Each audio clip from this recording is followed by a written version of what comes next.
We invite you to continue praying for the soul of this dear father, grandfather, and mentor for many. Do not leave this place without having left your prayer. And so, within this same context of prayer, allow me kindly to invite our former Prime Minister, Right Honorable Raila Odinga, to also make his brief tribute. We invite all of us to observe respect to our late President as we invite our leader to say a few words of tributes. Your Excellency, Honorable Raila Odinga.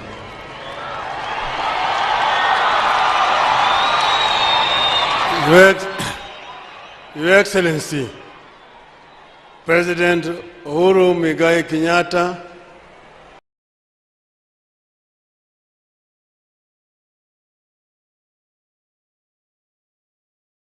President and other leaders from other African countries who have joined us today as we mourn our third President, Deputy President, diplomats who have been here, ladies and gentlemen, wananchi wote, hamjambo.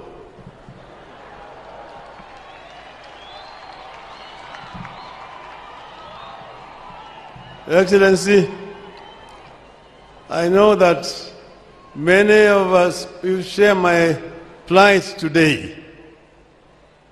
My plight today is just like a member of the clergy, either a father or a padre who is asked to eulogize a bishop, but not to talk about the bishop's religiosity or religion. I've been asked today to talk about our president, but without talking about politics. I don't know how to eulogize a politician without talking politics.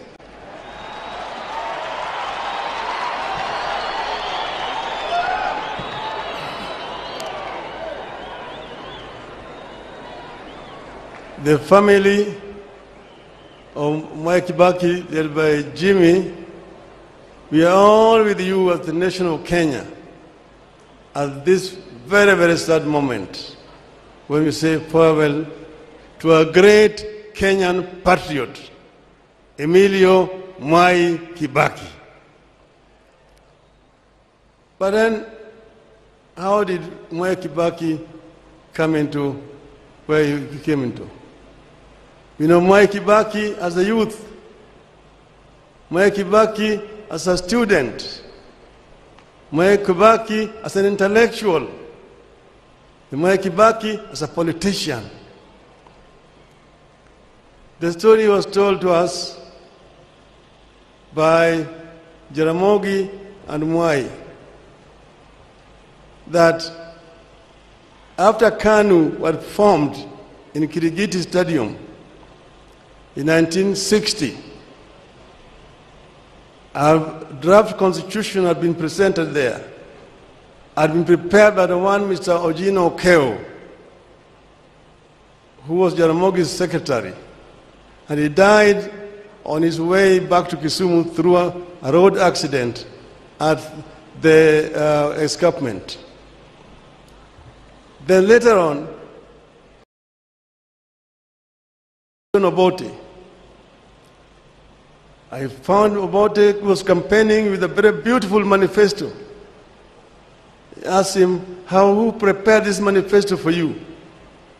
Obote said, there are some young men here in Makerere who are very good.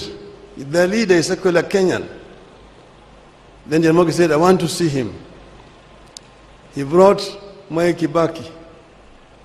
When he brought Mwai Kibaki, Jaramogi told him, I want you to do the same manifesto like this for KANU. And he prepared with his team that beautiful manifesto. And that's how Jaramogi now invited him to come and become executive officer of KANU. And that started the journey. We know Kibaki as a member of parliament for Donholm.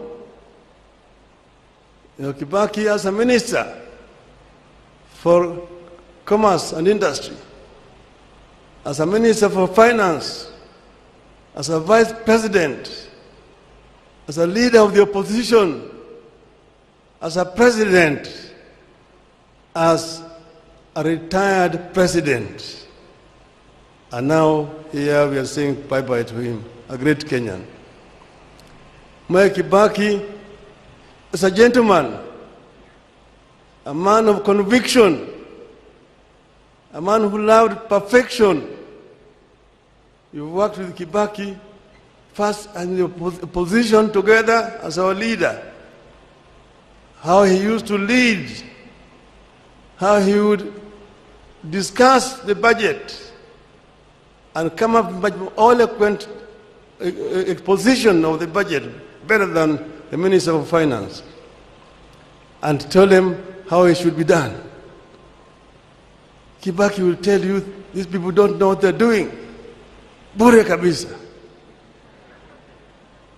And when it's a lot of nonsense, you say, imavia kuku.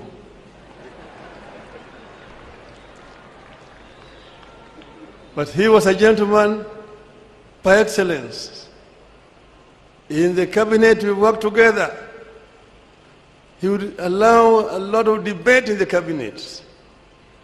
And he also gave the ministers a lot of authority and power to run their ministries. So long as you do not get yourself involved in graft.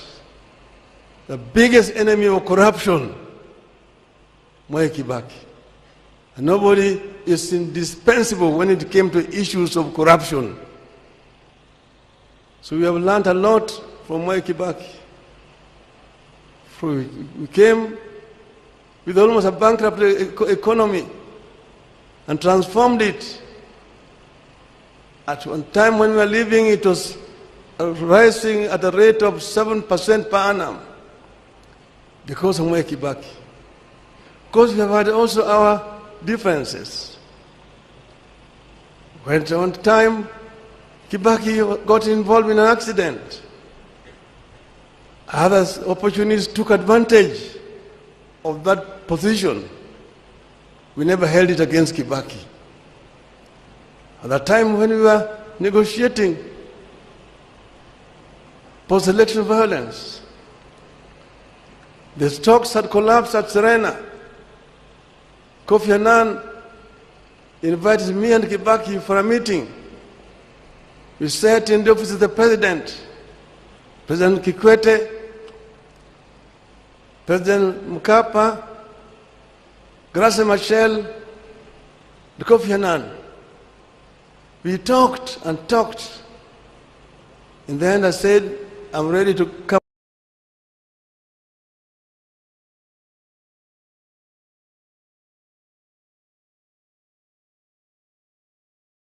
And Kibaki then agreed.